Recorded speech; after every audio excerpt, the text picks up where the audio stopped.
В Таджикистане рэперов, которые могут заработать на своих произведениях, можно пересчитать по пальцам одной руки, несмотря на то, что исполнителей в этом музыкальном жанре десятки. Шон МС один из таких признанных.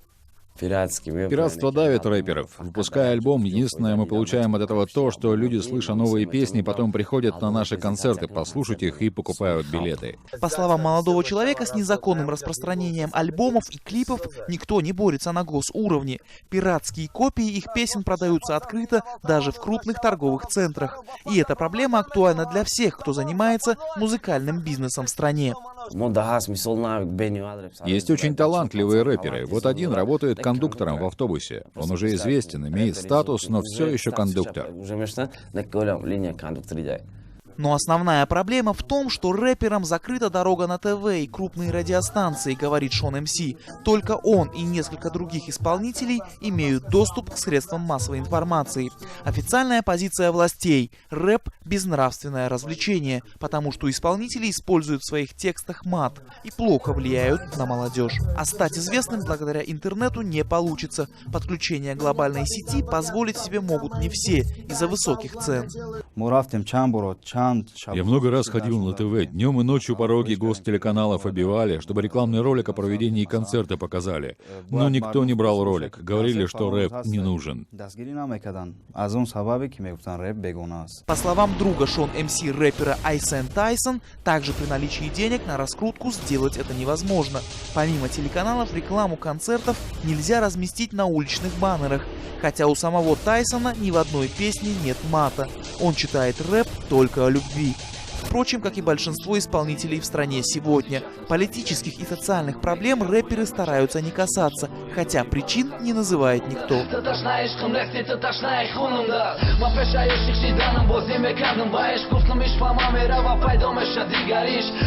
Решение проблем с госканалами, радиостанциями и рекламой предложили в Союзе писателей страны. Литовка текстов, как в советское время. Если рэперы согласятся, для них откроются все двери, говорят чиновники.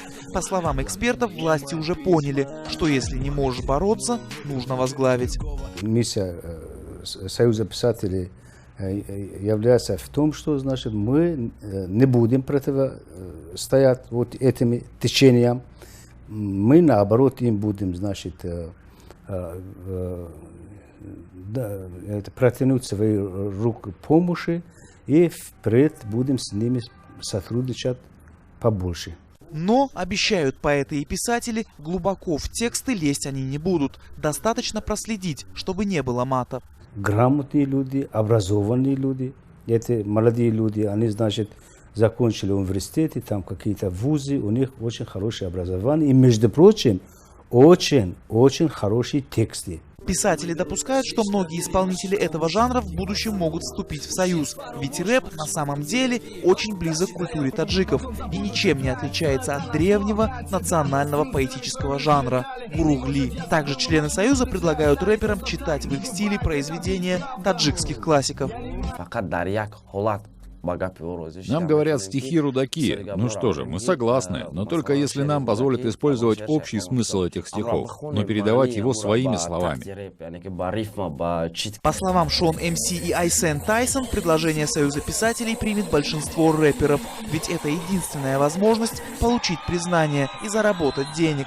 Тем более литовки будут подвергаться только те песни, которые покажут по телевидению, а для концертов и для души пока можно писать свободно. Остается только решить вопрос с пиратством, хотя многие рэперы сами выкладывают свои альбомы в сеть для повышения популярности.